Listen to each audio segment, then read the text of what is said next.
आत्मा अचेतन है। महाराज जी, आत्मा अचेतन है? हाँ, आत्मा अचेतन है।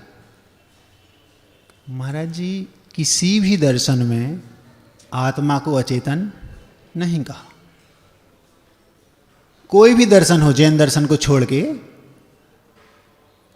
लगभग 60 दर्शन तो सुना ही है, लेकिन आत्मा तो स्पष्ट दिख रहा है। जैसे the sun rises in the east, ये तो एक सार्वभौमिक सत्य है।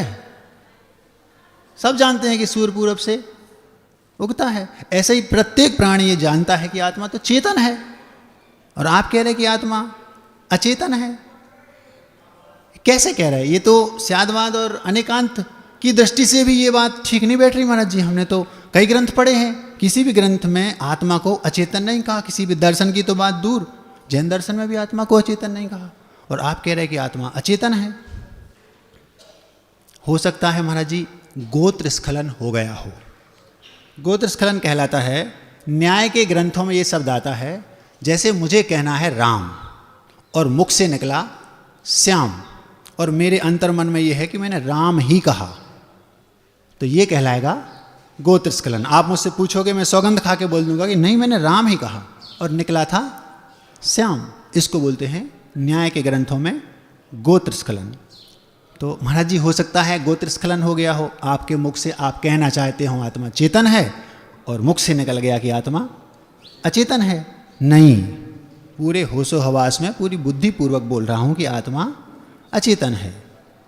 एक बेटा जिसको पिता के घर में सुनील कुमार आए, जो ऐसा बोलते ना, और यदि वही बेटा माँ के घर, नाना के घर पहुंच जाए, सुनीता कुमार आए, तो बेटा एक ही है, अलग अलग कैसे हो गया? माँ की अपेक्षा, पिता की अपेक्षा। पर महाराज जी, ये बात तो हमें किसी भी एंगल से नहीं जमती कि आत्मा अचेतन है। आज से 40 वर्ष पूर्व जिस गद्दी पर मैं बैठा हूं अभी, इस गद्दी पर आचार्य गुरुदेव विद्यासागर जी बैठे थे। मेरी ही उम्र के लगभग वो उस समय होंगे। स्थान था वर्णी भवन मोराजी सागर, और जहां आप बैठे हैं वहां पर बैठे थे इस सदी के मूर्धन्य विद्वान, एक नहीं दो नहीं 20, और वाचना हो रही थी षटकंडागम धवला जैसे महानतम ग्रंथ की आचार्य भगवान के सन्मुख। एक दिन गुरुजी ने, जैसा मैंने आपके सामने कह दिया कि आत्मा अचेतन है, गुरुजी ने उन विद्वानों के सामने कह दिया, पंडित जी आत्मा तो अचेतन है। एक विद्वान उखड़ गए, खड़े हो गए, महाराज क्या कह रहे हो, आत्मा अचेतन है? गुरुजी बोले, हाँ पंडित जी, हमने कहीं नहीं पढ़ा महाराज, आप सोच लो ढंग से, देख लो, कहीं पढ़ा नहीं। आप सिद्ध नहीं कर सकते, ना स्यादवाद से, ना कुछ भी ले लो आप, ये तो हम नहीं मानेंगे। विद्वान थे पंडित जी, ऐसे ऐसे विद्वान उस षटकंडागम की वाचना में बैठा करते थे, जो आपके ग्रंथ अलमारियों में भरे पड़े हैं ना, बहुत सारे महानतम ग्रंथ। उन ग्रंथों का या तो उनने संस्कृतिकरण किया, या हिंदी अनुवाद किया, अथवा उन पर उनने विशेषार्थ लिखे, प्रस्तावना, सभी ऐसे ऐसे मूर्धन विद्वान उस समय बैठा करते थे आचार्य श्री के समक्ष। उस समय उनने कह दिया, तो आचार्य श्री बोले, पंडित जी हम सिद्ध करके बता देते हैं कि आत्मा चेतन कैसे है, क्योंकि हम सब जानते हैं आत्मा चेतन है। चेतन कैसे है? जो हमें एहसास हो रहा है, जो संवेदन हो रहा है, हमें अपनी अनुभूति हो रही है कि मैं हूं, ये मुझे बोध हो रहा है, यही तो उसका चेतनपना है। ज्ञान दर्शन रूपमयी आत्मा है, और उपयोग लक्षण में ये कहा है, और चेतना लक्षण वो जीवो, ये भी कहा है कि जीव का लक्षण ही चेतना है। तो आचार्य ने क्या जवाब दिया, पंडित जी अकलंक देव का एक ग्रंथ है स्वरूप संबोधन, 25 कारिकाओं का, बहुत छोटा सा ग्रंथ है, लेकिन उस छोटे से ग्रंथ में चोटी के विद्वान भी हिल जाते हैं, इतना जबरदस्त ग्रंथ है। उसमें एक कारिका लिखी, प्रेमेयत्वा दिविर धर्मई चिदात्मा चिदात्मका ज्ञान दर्शन तस्तस्मा चेतना चेतनात्मका। उन्होंने कहा, पंडित जी इस आत्मा में अनंत गुण हैं। ज्ञान और दर्शन जिसके द्वारा आत्मा जानती देखती है, ये आत्मा के चेतन गुण हैं। इसकी अपेक्षा आत्मा चेतन है, लेकिन आत्मा के अनंत गुणों में ज्ञान और दर्शन इन दोनों को हटा दिया जाए तो जितने भी शेष गुण हैं वे सारे के सारे अचेतन हैं। तो पंडित जी यदि मैं ये कह दूं कि उन अचेतन वे गुण किसके हैं? आत्मा के तो हैं। तो उन सभी आत्मा के अचेतन गुणों की अपेक्षा क्या आत्मा अचेतन नहीं है? पंडित जी विद्वान थे, सिर नीचा कर लिया, महाराज आप सही कह रहे हैं। तो हम भी आपसे गलत नहीं कह रहे। महाराज जी आप ये रोज रोज ऐसी बातें क्यों करते हो? ऐसा बोलने से दृष्टि में, बुद्धि में पैनापन आता है, और ऐसा सुनने से आपकी तर्कणा शक्ति बढ़ती है। इसलिए मैं रोज ऐसा कुछ ना कुछ आपके सामने रख देता हूं। तो आत्मा तो अचेतन है, चेतन तो है ही, लेकिन किस अपेक्षा से? महाराज जी वो अचेतन गुण आत्मा के कौन से हैं? तो एक होता है प्रमेयत्व आदि। प्रमेयत्व वो क्या कहलाता है? जितने भी संसार में हमें वस्तुएं दिख रही हैं ये किसी न किसी ज्ञान का विषय बन रही हैं, ये कहलाता है प्रमेय। तो आपकी आत्मा है वो मेरे ज्ञान का विषय तो बन रही ना कि ये भी जीव हैं। तो ये गुण हो गया किसका? आपकी आत्मा का। तो आप प्रमेयत्व गुण आपका हुआ ना, तो ये अचेतन है और आपका है। इसलिए इस गुण की अपेक्षा ऐसे अनंत गुण हैं वे सब अचेतन हैं। तो ज्ञान दर्शन की अपेक्षा आत्मा चेतन है, और शेष अनंत अनंत जितने भी गुण हैं वे सब अचेतन है, इस अपेक्षा से आत्मा अचेतन है। तो मैंने जो कहा वो ठीक ही कहा ना। आत्मा, पंडित जी ने हाथ जोड़ लिए, भगवान आप सही कह रहे हैं, मान गए। वो बात हमने आपको, महाराज जी ये बात कहाँ से पता? गुरु जी ने हम लोगों को सुनाई थी, हमने आपके सामने रख दी। अब हम चलते हैं आगे। 2-4 लोगों के मुख अभी भी लटके हुए हैं, उनके और खुल जाएं, इसके लिए एक छोटी सी बात आपके सामने और रखते हैं, फिर हम अपने मूल विषय को आपके सामने रखेंगे। एक विश्व सुंदरी थी, ध्यान से सुनना। एक विश्व सुंदरी थी। विश्व सुंदरी बोले तो मिस वर्ल्ड, क्या बोलते हैं आप लोग? मिस यूनिवर्स, है ना? बहुत अतिशय सुंदरी वो कन्या थी, बहुत सुंदर, खिताब भी मिला उसको। हाँ जो भी बोल दो आप, नहीं मिस इंडिया तो कहलाएगी भारत सुंदरी, मिस वर्ल्ड। हाँ तो वह इतनी सुंदरी थी कि उसको देख करके ऐसा लगता था कि शायद ये कहीं देवांगना तो नहीं, कहीं ये अप्सरा रंभा तो नहीं, अथवा यह सौधर्म इंद्र की जो मुख्य पटरानी रानी है, इंद्राणी है, सची, वो तो नहीं। इतनी सुंदर थी। एक दिन उसके मन में विचार आया, ऐसा करते हैं अब विवाह करते हैं। उसने सोचा मुझे विवाह करना है। तो जब उसके मन में विवाह करने का भाव आया तो उसने सोचा मुझे विचार करना पड़ेगा कि आखिर कैसे युवक से मैं विवाह करूं। ध्यान से सुनना। तो उसने 2-4-8 दिन ऊहापोह की, फिर उसने निर्णय लिया मुझे एक ऐसे युवक से विवाह करना है जो सुंदर ना हो चलेगा, बहुत सुंदर ना हो, सामान्य हो तो चलेगा, गेहूं और रंग हो तो चलेगा, कदकाठी ठीक ठाक हो, युवक हो, लेकिन वो इतना सुंदर होना चाहिए शरीर की अपेक्षा नहीं, बुद्धि की अपेक्षा। मतलब जैसे मैं शरीर की अपेक्षा सुंदर हूं ऐसा वह बुद्धि की अपेक्षा सुंदर हूं। मतलब बहुत तीक्ष्ण बुद्धि का हो, अतिशय विद्वान हो, प्रखर बुद्धि हो जिसकी, एक्स्ट्रा इंटेलिजेंट जिसको बोलते हैं, टैलेंटेड। तो उसने उसकी खोज कर दी, उसने उसकी खोज शुरू की। कुछ दिनों बाद उसको पता चला कि एक इसी नगर में एक साइंटिस्ट है, वैज्ञानिक, युवा वैज्ञानिक है। वह इतना बुद्धिशाली है, इतना बुद्धिशाली है कि 70-80 साल की उम्र वाले जो नए पुराने वैज्ञानिक हैं वो भी उसकी विद्वत्ता का लोहा मानते हैं। बहुत पैनी बुद्धि का है और थोड़े ही समय में उसका यश पूरे नगर में फैल गया है, पूरे देश में फैल गया है। तो अब चूंकि वो विश्व सुंदरी है, जिससे चाहे उससे विवाह कर सकती है, तो उसने कहा, सोच लिया कि उसी से विवाह करूंगी। तो उसने कहा अब ये बात वहाँ तक कैसे पहुँचाई जाए। तो उसने जैसे भी उसके जो पीए वगैरह थे, क्योंकि विश्व सुंदरी है तो छोटी मोटी हस्ती तो रही नहीं, उसने व्यवस्था करके वहाँ तक अपनी बात पहुँचाई। लेकिन जो वो वैज्ञानिक था उसके पास समय नहीं रहता था, वो 24 घंटे अपने काम में व्यस्त रहता था। और बहुत जो बड़े गंभीर लोग होते हैं वो बहुत कम भी बोलते हैं और बहुत शालीन रहते हैं और अपने काम से काम रखने वाले होते हैं, उनके पास फालतू की बातों का समय नहीं रहता। तो जैसे उसकी खबर पहुंची, उसने ये नहीं कहा कि मैं तुमसे विवाह करना चाहती हूँ, उसने ये कहा कि विश्व सुंदरी आपसे मिलना चाहती हैं। तो उसने सोचा विश्व सुंदरी को मुझसे क्या काम। तो उसने कोई ज़्यादा रिस्पांस वहाँ से नहीं मिला। जब 2-4 बार खबर भेजने के बाद भी कोई रिस्पांस नहीं मिला तो वो उसने स्वयं उसके पीए से जाकर बात की कि मैं आपके जो सर हैं उनसे मिलना चाहती हूँ और मुझे बहुत ज़रूरी काम है, मैडम आप मुझे बता दो क्या काम है, मैं सर से बोल दूंगा, वो बहुत व्यस्त रहते हैं, उनके पास टाइम रहता नहीं, प्राय मीटिंग उनकी होती रहती हैं। नहीं, मुझे उनसे डायरेक्ट बात करनी है।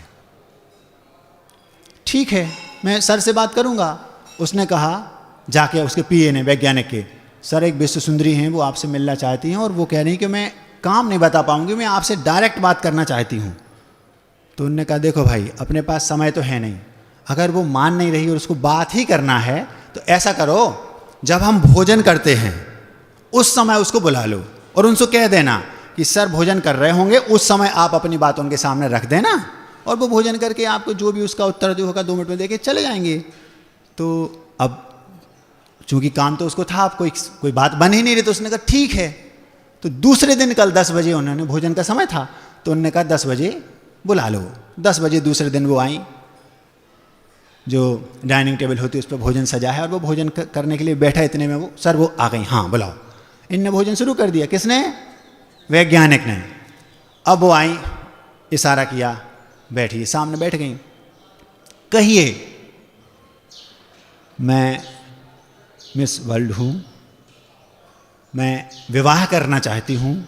वो कुछ नहीं बोला, सुन रहा है सेवक केवल। मैंने ऐसा सोचा है कि मुझे एक ऐसे युवक से विवाह करना है जो युवक बुद्धिमान हो अतिशय, सुंदरता कम हो चलेगी। बहुत बुद्धि के बाद मैंने विचार किया कि आपकी बुद्धि बहुत तीक्ष्ण है, आप बहुत बुद्धिमान हैं, मैं आपसे विवाह करना चाहती हूँ। तो ये जो आपने सोचा, इसके पीछे कारण क्या है? वो कुछ नहीं बोल रहा, पिए इतने होशियार होते उनके, उन्होंने बोल दिया मैडम कुछ तो कारण होगा, क्यों करना चाहती है अब हमारे सर से विवाह? तो उसने कहा मैं चाहती हूँ कि इनसे विवाह हो जाए तो मेरा जो पुत्र हो वो पुत्र सुंदरता की अपेक्षा से तो मेरे जैसा होगा और बुद्धि की अपेक्षा इनके जैसा होगा। अब उसने अभी एक शब्द नहीं बोला, किसने? वैज्ञानिक ने। वो तो पीए से बात हो रही और वो सब सुन रहा है। तो मैं चाहती हूँ कि वो जो पुत्र है वो शक्ल से तो मेरे जैसा हो और अक्ल से इनके जैसा। वो सुनता रहा, सुनता रहा, सुनता रहा और धीरे से एक, जैसे पानी पीने का समय आया तो पानी पिया और धीरे से उसने अपना जो हाथ पहुँचने का वो उठाया और बोलते हुए खड़ा हो गया। क्या बोला? सुंदरी क्या चाहती थी कि शक्ल से हो मेरे जैसा और अक्ल से हो इनके जैसा। तो उसने आधी पंक्ति में क्या कह दिया? यदि मेरी शक्ल और तेरी अक्ल का हो गया तो। समझ में आ गया? आप चाहती हैं कि पुत्र आपकी शक्ल का और मेरी अक्ल का हो और विवाह हो गया, और यदि मेरी शक्ल, क्योंकि वो सुंदर तो था नहीं ज्यादा, मेरी शक्ल और तेरी अक्ल का हो गया तो, और चुपचाप हाथ पहुंचे और निकल गया। वो अपना इतना सा मुंह बनाए सुंदरी रह गई और चली गई। ये लोग जो होते हैं वो क्या होते हैं? कुछ लोग वो बहुत कम बोलते हैं, लेकिन जब भी बोलते हैं कम नहीं बोलते हैं। आधी लाइन में बात की, पानी पानी हो गई, वो सुंदरी चली गई। अब सभी के चेहरों पर थोड़ी थोड़ी मुस्कान आ गई। अब हम अपनी बात आपके सामने रख सकते हैं। 2-3 बच्चे बैठे हैं, वो मुंह लटकाए बैठे हैं, उनको भी प्रसन्न कर देते हैं। हम अपने कक्ष में बैठे थे, 5-6-8 लड़के आए और उदक चंदन करने लगे। हम स्वाध्याय कर रहे थे, उदक चंदन करते करते उन्होंने अर्घ चढ़ाया और धीरे से बोलते हैं, महाराज जी नमोस्तु, क्षमा करना हमने आपको डिस्टर्ब कर दिया। चिंता नहीं करो बच्चों, मैं तो पहले से ही डिस्टर्ब हूँ। महाराज जी डिस्टर्ब ही तो हैं, आप लोग तो कपड़े पहने, हम लोग बिना कपड़ों के हैं। डिस्टर्ब नहीं होती तो घर से क्यों आते यहाँ? आपकी नज़र में ऐसा। अब हम अपनी बात आपके सामने रखते हैं, जिस बात के लिए मेरे सामने ये माइक रखा गया है। बात बहुत गंभीर है, 2 वर्ष पुरानी है। आचार्य विद्यासागर जी महाराज जब रेवती रेंज में थे इंदौर में, आचार्य श्री जी का स्वास्थ्य बहुत ज़्यादा डाउन था। अचानक एक लड़का जिसका नाम था ललित, वो लड़का हिंगोली महाराष्ट्र का था, वो मेरे पास आया। कहाँ आया? रेवती रेंज में आधा चातुर्मास हुआ, उसके बाद हम लोग दूसरी कॉलोनी में शिफ्ट हो गए, किन्हीं परिस्थितियों बस। वहाँ पर एक निर्वाणा नाम का स्थान था, वहाँ हम लोग 12 महाराज से पहले आचार्य श्री जी ने 5 महाराजों को और कम कर दिया, केवल 7 महाराज और आचार्य श्री, उन 7 में मैं भी था। और निर्वाणा में हम लोग 38 दिन तक रहे। लॉकडाउन था, अंदर से लॉक था, हम लोग एक पैक जैसे थे, बहुत बड़ा कैंपस था उसमें। तो वो लड़का मेरे पास आया, बोलता महाराज जी मुझे हिंगोली से योग सागर जी महाराज जी ने भेजा है। बात बहुत गंभीर है, जो बच्चे स्कूल में पढ़ते हैं, कॉलेज में, वो सुने ध्यान से। महाराज जी मुझे योग सागर जी ने भेजा। उस समय योग सागर जी का चातुर्मास हिंगोली में हो रहा था। तो बोला महाराज जी मुझे आचार्य जी से अर्जेंट बात करनी है। क्या बात है? मुझे योग सागर जी ने भेजा है। तो बात तो बताओ। तो वो बोलता है महाराज जी मैं इंजीनियर हूँ, मैं इंजीनियरिंग की पढ़ाई कर रहा था कॉलेज में। तो जो कंपनियां होती ना, प्लेसमेंट जिसको बोलते, कैंपस सिलेक्शन होता है, 4 या 5 कंपनियां वहाँ उस कॉलेज में आई, लेकिन इत्तेफाक से या दुर्भाग्य से मेरा किसी भी कंपनी ने मुझे सिलेक्ट नहीं किया। जब मुझे सिलेक्ट नहीं किया तो डिग्री पूरी होने के बाद वह लड़का अपनी हाथ पैर मारे उसने यहाँ वहाँ, और जैसे तैसे केवल 2 लाख रुपए का पैकेज, 2 लाख मतलब 15-16 हज़ार रुपये महीने, केवल 2 लाख के पैकेज में वो वहाँ पर कैसे भी उसने ज्वाइन कर लिया। क्योंकि मरता क्या ना करता भाई, ये पैसा चाहिए है। तो उसने 2 लाख के पैकेज को उस कंपनी में ज्वाइन कर लिया। अब धीरे धीरे धीरे धीरे वो सर्च करता रहा, उस कंपनी में काम कर रहा है ताकि 2 लाख तो आने लगेंगे। सर्च करता रहा, सर्च करते करते करते थोड़े ही समय में, कुछ महीनों बाद उसको एक 6 लाख का किसी दूसरी कंपनी का ऑफर आया, और उसने झट से उसको छोड़कर उसको ज्वाइन कर लिया। अब जिस कंपनी में उसने ज्वाइन किया, 6 लाख का पैकेज था, उसके बॉस ने उसको एक दिन बुलाया। वो कंपनी अमेरिका की किसी बड़ी कंपनी से उसका टाई अप होगा। तो वो आके क्या बोलता है, मैं आपको 6 लाख तो दूंगा, लेकिन हमारा एक ये प्रोजेक्ट है, ये हम आपको देना चाहते हैं। यदि आप इसको, हमारी जो गुणवत्ता बिंदु उसने दिए कि इन आधार पर हमारा ये एक प्रोजेक्ट आपको बनाना है, ये काम आपको करना है, 8 महीने का हम आपको समय देते हैं। यदि उन 8 महीनों में आपने इस काम को इन बिंदुओं के आधार पर जैसा हम चाहते हैं वैसा करके दे दिया, तो हम आपको 6 लाख देंगे प्लस बोनस भी देंगे। उसने उसको एक्सेप्ट कर लिया। और उस लड़के का टैलेंट देखो, उस लड़के ने उस काम को केवल 2.5 महीने में, जिस काम को 8 महीने में उनने करने को दिया था, उस काम को उस लड़के ने केवल 2.5 महीने में करके उनके सामने रख दिया। और सबसे बड़ी बात, जो उनने बिंदु बनाए थे, फ़ोन से वो बात करता था, सर जो आपने ये बिंदु बनाया है इसमें कमी है, यदि मैं इसको ऐसा ना करके ऐसा करूं तो हमारा ये काम और अच्छा होगा। ऐसे उसने 10-20 बिंदुओं में संशोधन भी किया और उसको और अच्छा किया, और उस काम को उसने करके रख दिया। जब ये बात बॉस के पास पहुंचा, सर काम हो गया, अभी तो 2.5 महीना हुआ, काम हो गया। अच्छा, कुछ गड़बड़ की होगी, देख लो। देखा, ये तो आपने बिंदु चेंज कर दी, ये हमने वहां बात कर ली है जहां से ये आया है, उनको सुधार कर लिया। उन्होंने उनसे बात की, बोले वो तो बहुत सुधार गया, उसने तो और सुधार दिया, हमने जो बिंदु बनाए थे उससे भी अच्छी गुणवत्ता के आधार पर उसने काम किया है। तो जब ये बात, पूरा प्रोजेक्ट वहां पहुंचा, तो उनने ये कहा, मुझे ये बताओ कि ये किसने किया है, किया किसने, ये इतना जबरदस्त काम किसने किया है? तो उसने कहा कि ये उस लड़के ने किया है। तो उसके पास नंबर लिया और सीधा उसके पास डायरेक्ट फ़ोन आया अमेरिका से, 75 लाख का पैकेज। कितना? जिसको 2 लाख भी नहीं मिल रहे थे, 75 लाख का पैकेज। अभी कहा ना, प्रतिभा परिचय की मोहताज नहीं होती, आपने अभी देखा। तो 75 लाख का पैकेज, और उस लड़के को अमेरिका बुलाया। वो लड़के के मुंह में पानी आ गया, गदगद हो गया, ये तो लॉटरी लग गई। अब वो लड़का हिंगोली का था, उसने कहा महाराज जी के दर्शन कर लेते हैं। तो योग सागर जी के पास गया, तो उन्होंने कहा तुम आचार्य के पास जाओ। वो लड़का, इसलिए महाराज जी, मैं ये पूरी कहानी वो लड़का मुझे सुना रहा था, महाराज जी मैं इसीलिए आपके पास आया हूँ, कृपया आप मुझे आचार्य जी के पास ले चलें। मैंने कहा यार बात तो बड़ी है, ले जाना पड़ेगा, लेकिन परिस्थितियाँ थोड़ी ठीक नहीं। फिर भी जैसे तैसे करके उसका पुण्य था और सेटिंग बन गई। आचार्य जी ने उसको बहुत ध्यान से सुना और ऐसे गदगद हो रहे थे उसको सुन के, वाह वाह ऐसा कर रहे थे। फिर वो बोला, आचार्य जी वो तो सब ठीक है, 75 लाख का पैकेज है, महाराज जी मना कर रहे हैं, क्या करना चाहिए? आचार्य जी मैं जा रहा हूँ, आप आशीर्वाद दे दो। आचार्य जी बोले, मैं आशीर्वाद कैसे दे दूँ, वहाँ क्या खाओगे या क्या बता? तो फिर आप बताओ आचार्य जी क्या करना चाहिए? बेटा, ये भारतीय दिमाग को विदेशी लोग पैसे के दम पर खरीद रहे हैं। हमारे देश का जितना टैलेंट है, 1 करोड़, 1.5 करोड़, 75 लाख, 1.25 करोड़, सारा का सारा देश की जो क्रीम है, जो बुद्धि है, जो टैलेंट है, जो मास्टरमाइंड बच्चे, सारे के सारे लोगों को वो बड़े बड़े पैकेज देकर वहाँ बुला लेते हैं। आचार्य जी बोले मत जाओ।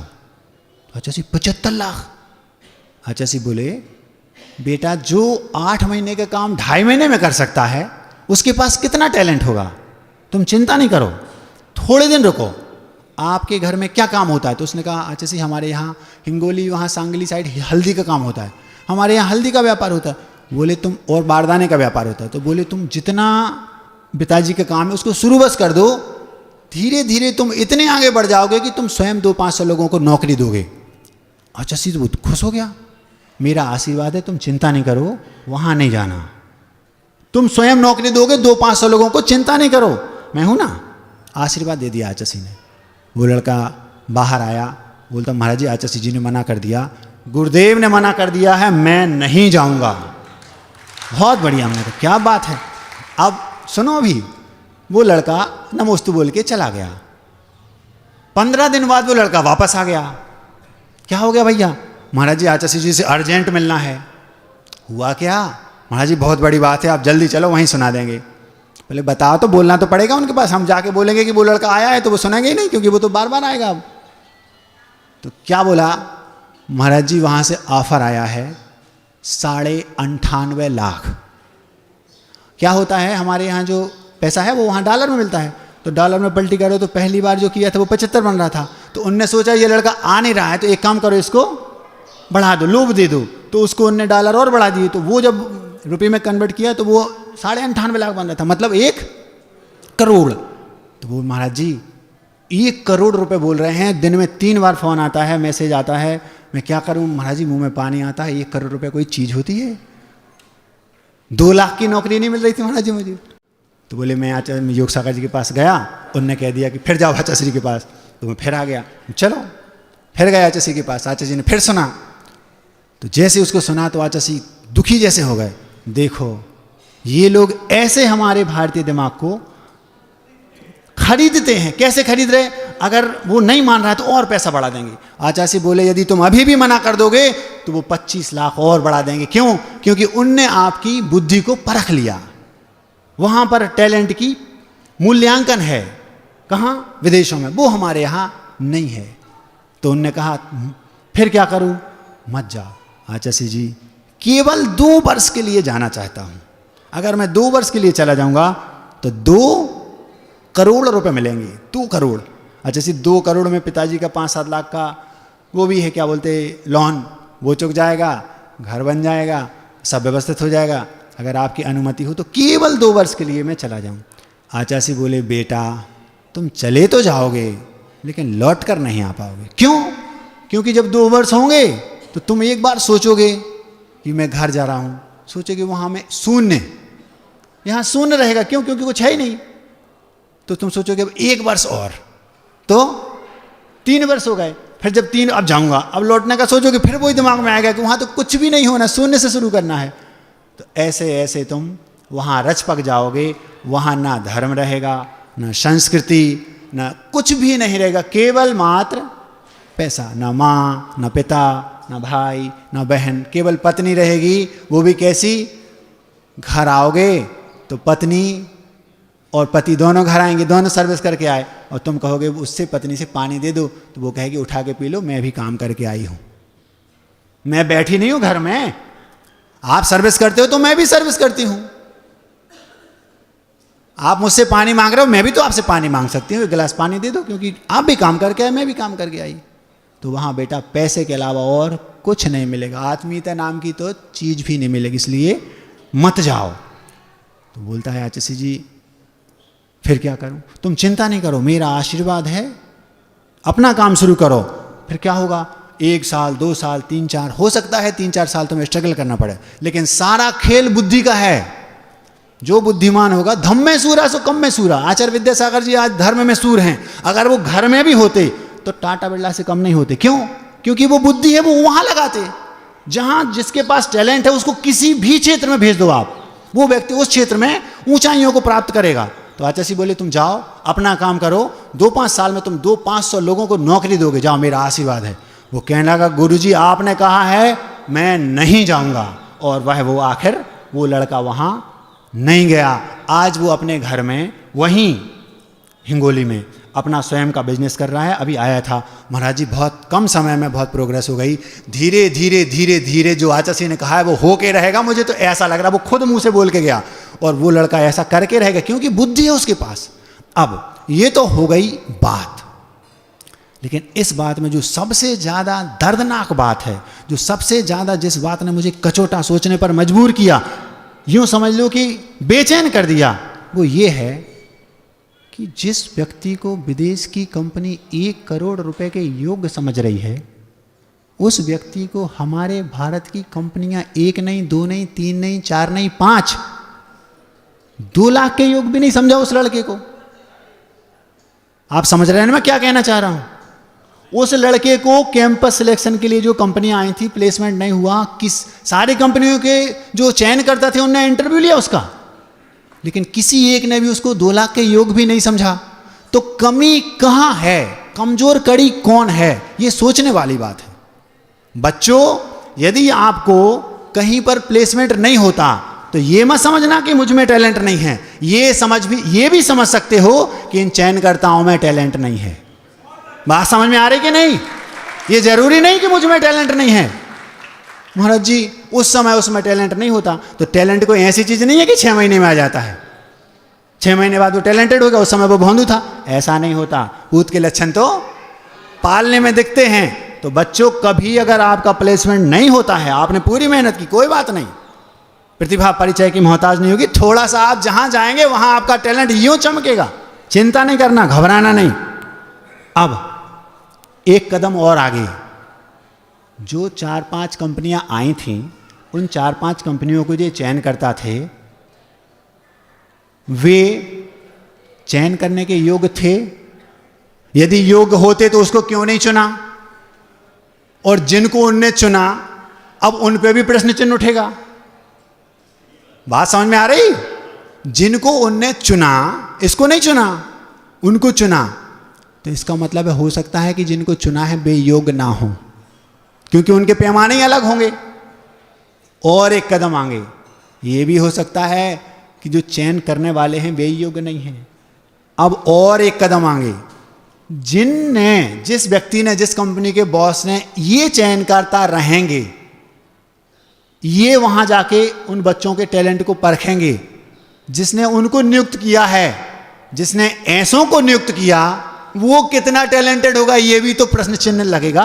मतलब उस कंपनी का जो बॉस रहेगा, सर्वा रहेगा, जिसने ये कहा कि आप चारों जाओ और टैलेंट की खोज करो, तो जिसने इनको चुना है, जिन्हें टैलेंट को खोजना नहीं आता, तो वो भी तो बुद्धिहीन ही कहलाया ना, और वो उस कंपनी का बॉस है। अब आप पूरी चेन समझो कि समस्या कहां है। मुझे इतना दुख हुआ सुन के, मुझे उसका दुख नहीं हुआ कि वो गया कि नहीं गया, अमेरिका गुरुजी ने भेजा कि नहीं भेजा, क्या ये सब बाद की बातें हैं। मुझे दुख इस बात का हुआ कि आज प्रतिभा का सही मूल्यांकन नहीं हो पा रहा है। इसके कारण हमारे टैलेंटेड बच्चे स्ट्रगल कर रहे हैं। क्यों? लेकिन होगा क्या? उनको थोड़ा परेशान होना पड़ेगा। वास्तविक, किसी ने कहा है, वास्तविकता तो किसी ना किसी खिड़की से झांक ही लेती है। कितनी गजब की बात है। वास्तविकता तो किसी ना किसी खिड़की से झांक ही लेती है। उसके पास टैलेंट है, आप उसको कितना ही दबाओ, कितना ही छुपाओ, नहीं परखो, कुछ नहीं। सूर्य होगा, जैसे उगेगा तो चमकेगा, फैलेगा, तो आप कपड़ा नहीं ढक सकते उस पर, कोई बात नहीं। वो लड़का देख लेना आप, बहुत कम समय में बहुत आगे जाएगा। तो मुझे बहुत दुख है। अब महाराज जी, आप इस बात से कहना क्या चाहते हैं?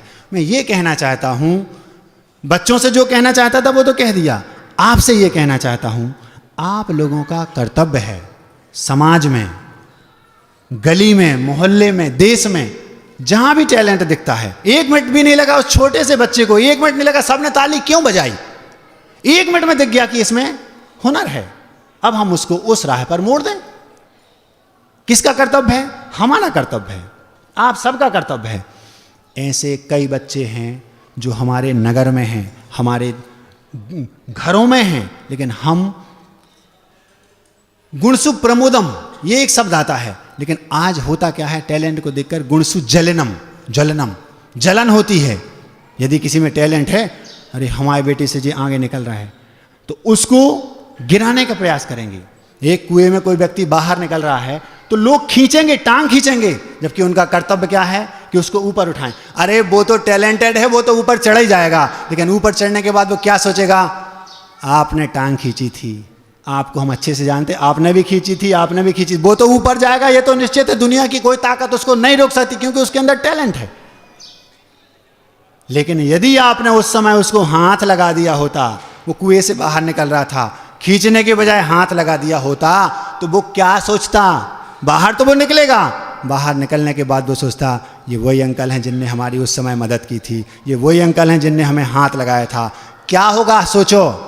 तो आप चाहे बुरा करो चाहे सही, उसको आप रोक नहीं सकते, वो तो ऊपर जाएगा, लेकिन आपका कर्तव्य है कि आप उस प्रतिभा को लाएं, ऊपर लाएं। एक दूसरे से कहें, जिसके अंदर टैलेंट है उसकी बात दूसरों से कहें, 4 लोगों से कहें, ताकि वो सही स्थान पर उसकी बात कान तक पहुंच पाए और उसकी प्रतिभा में निखार आए। नहीं तो उसको करना तो पड़ेगा, थोड़ा देर लगेगी, वो ना करे। समय बहुत हो गया, बहुत सारी बातें कहने थी, लेकिन इसको ही आप समझ लो। दूसरी एक छोटी सी बात कह के अपनी बात समाप्त करते हैं, क्योंकि आपकी कैपेसिटी उतनी है जितनी हम पहले 2-4 बार कह चुके हैं। बात बहुत की बजाय बहुत दमदार हो, ये आप समझ लो।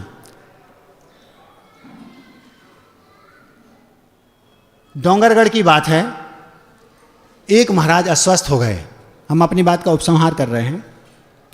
एक महाराज अस्वस्थ हो गए, इतने अस्वस्थ हो गए कि संघ में 35 महाराज उस समय थे, सारे के सारे महाराज उनके पास जाके, और ठीक हो भैया, ठीक हैं, और उनको बहुत पीड़ा हो रही थी, बहुत ज़्यादा पीड़ा हो रही थी।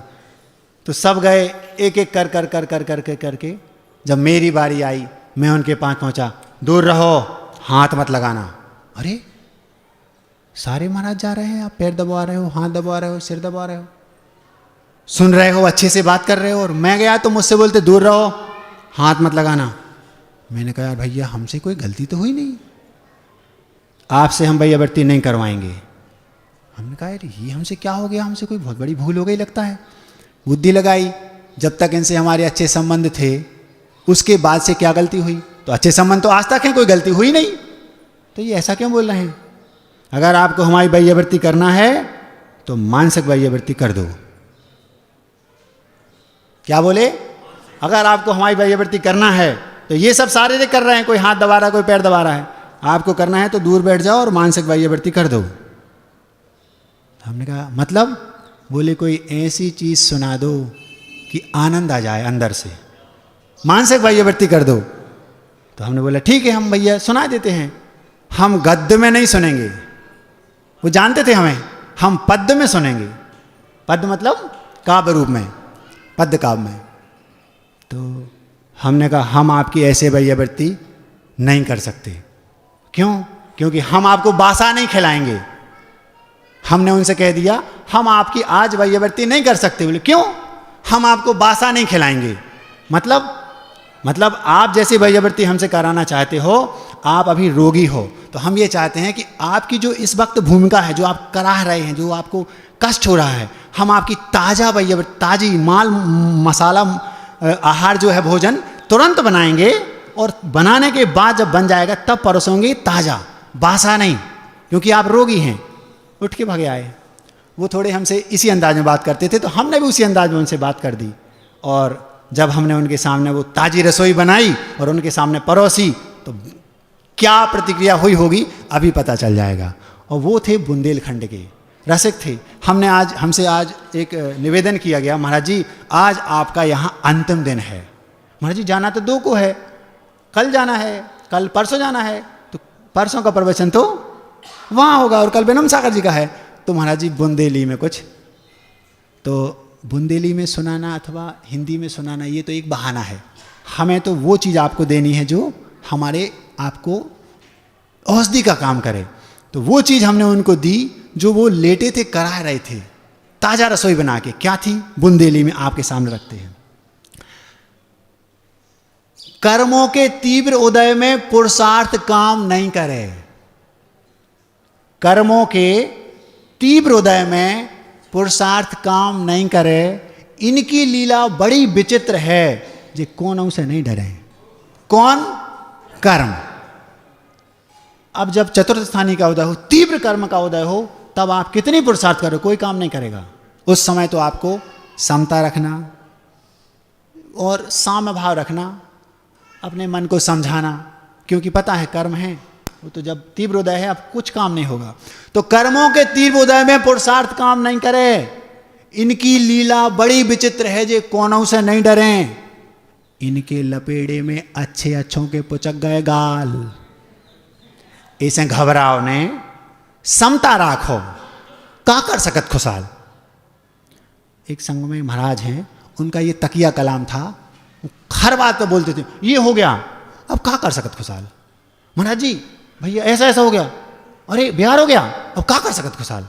तो हमने कहा, उनका एक तकिया कलाम था का कर सकत खुशाल, तो उस पे उस तकिया कलाम को उस कविता का मूल पंक्ति बनाई, शीर्षक बनाया का कर सकत खुशाल। तो कर्मों के तीव्र उदय में पुरुषार्थ काम नहीं करे। इनकी लीला बड़ी विचित्र है, जे कोनों से नहीं डरें। इनके लपेड़े में अच्छे अच्छों के पुचक गए गाल। इसे घबराओ ने समता राखो, का कर सकत खुशाल। ये किन से कह रहे? उन महाराज से दूसरे दिन जाके, का कर सकत खुशाल। हंस हंस बांधे कर्मों को रो रो काटत देखे हैं। जब व्यक्ति कर्म बांधता है उस समय उसको ज्ञात नहीं होता कि मैं जो हंस हंस के बांध रहा हूं, इसका जब फल मिलेगा, जब इसका उदय आएगा, तुम रो रो के काटना पड़ेगा। अंजना ने जब कर्म बांधा था ना, तो हंस हंस के जो बांधा था, और 21 वर्ष तक पति ने स्पर्श भी नहीं किया, उस कर्म का फल था। 21 वर्ष तक लगातार आंसू बहाते रही। क्यों? रो रो के काटना पड़ेंगे। अभी तो हम हंस हंस के बांध रहे हैं। हंस हंस बांधे कर्मों को रो रो काटत देखे हैं, और जे पाई पाई को हिसाब राखत लेन देन में बड़े चोखे हैं। हंस हंस बांधे कर्मों को रो रो काटत देखे हैं, जे पाई पाई को हिसाब राखत लेन देन में बड़े चोखे हैं। हर खाते को नक्की करत भूल चूक को नैया सवाल। इसे लाव है सो देने तो पर है, का कर सकत खुशाल। अपने कर्मों को फल अपना ही खो मिलत है। अपने कर्मों को फल अपना ही खो मिलत है, और दूसरे के कर्म हमें फलत, या तो बात ही गलत है। आप कर्म करेंगे, कर्मों का फल किसको मिलेगा? आपको। और दूसरे ने कर्म किया, उसका फल आपको मिलेगा, तो व्यवस्था गड़बड़ा जाएगी। ऐसा होता ही नहीं। अपने कर्मों को फल, हाँ इतना अवश्य है, हमने आज कर्म किया, बांधा, उसका फल मिलेगा हमें। लेकिन ऐसा भी हो सकता है कि अंतर मुहूर्त के बाद, कर्म सिद्धांत की बात बता रहा हूं, ऐसा भी हो सकता है कि उस कर्म का फल हमें अभी मिल जाए, अंतर मुहूर्त के बाद, जो हमने बांधा, हमारा ही बांधा था। और ऐसा भी संभव है कि वर्षों बाद मिले, दूसरे भाव में मिले, ये भी संभव है। सीता ने बांधा था पूर्व भाव में, हृदय में आया अगले भाव में, तो कई भावों बाद मिल जाए, ये भी संभव है। लेकिन मिलेगा हमारे ही कर्मों का, आज का नहीं तो पूर्व का। तो अपने कर्मों को फल अपना ही खो मिलत है, और दूसरे के कर्म हमें फलत, जा तो बात ही गलत है। हाँ इतना जरूर कि कछु तो फलत तुरत ही, और कछु को लगा साल। ऐसे जो अपने ही कर्म फल रहे, का कर सकत खुशाल। किन से कहा? उन महाराज से। सब सुनते जा रहे, वो कह रहे वाह बहुत अच्छा, सही समता आती जा रही है उनको। देखो महाराज उन्हीं से कह रहे, आकुल व्याकुल नहीं होना, संकलेश कर हो, नए कर्म बंद हैं, फिर रो हो। जैसे कर्म का उदय आया और हमने आ ऊ और संकलेश कर रहे, समता नहीं रख रहे, तो पुनः कर्म का बंद होगा उन संकलेश परिणामों से। तो जो पुनः कर्म का बंद हुआ तो फिर वो उदय में आएंगे। तो संकलेश नहीं करना, समता रखना, शांति से सहो। संकलेश कर हो, महाराज से कह रहा हूं, संकलेश कर हो, नए कर्म बंद हैं, फिर रो हो। और एक बार बंद गए फिर बे नहीं समझत कि तुम को हो।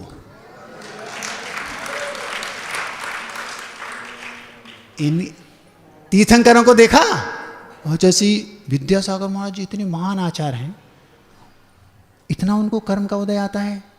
भैया पारसनाथ तीर्थंकर थे, उनने ही बांधा था, और कर्म का उदय उनने तीर्थंकरों को नहीं छोड़ा। उनकी दाल भी नहीं गलती तीर्थंकरों की वहां। तो संकलेश कर हो, नए कर्म बंद हैं, फिर रो हो। और एक बार बंद गए फिर बे नहीं समझत कि तुम को हो। इनके आगे तीर्थंकरों की तक नहीं गलत दाल। ऐसे आकुल व्याकुल बिल्कुल न हो, का कर सकत खुशाल। तो भैया कोई रास्ता तो होगा इनका, इन कर्मों से पिंड छुड़ाने का कोई रास्ता तो होगा। हालांकि इनसे पिंड छुड़ावो ज्यादा कठिन नहीं है, इनसे पिंड छुड़ावो ज्यादा कठिन नहीं है। रत्नत्रय धारो उसे संबर निर्जरा और पार हो गई नैया। संबर निर्जरा क्या कहलाती? कर्मों का आना रोकना संबर, और जो पूर्व के बंधे थे उनका झड़ जाना निर्जरा। हालांकि इनसे मतलब इन कर्मों से, हालांकि इनसे पिंड छुड़ावो ज्यादा कठिन नहीं है। रत्नत्रय धारो उसे संबर निर्जरा और पार हो गई नैया। ध्यान की अग्नि में कर्मों को जला के, सुन रहे कि नहीं? इन कर्मों से पिंड छुड़ाना ज्यादा कठिन नहीं है। हालांकि इन कर्मों से पिंड छुड़ाना ज्यादा कठिन नहीं है। रत्नत्रय धारो उसे संबर निर्जरा और पार हो गई नैया। ध्यान की अग्नि में कर्मों को जला के सदा को हो सकत निहाल। बात समझ में आ रही हो तो ठीक, न का कर सकत खुशाल। अनंत अहिंसा परमो धर्म की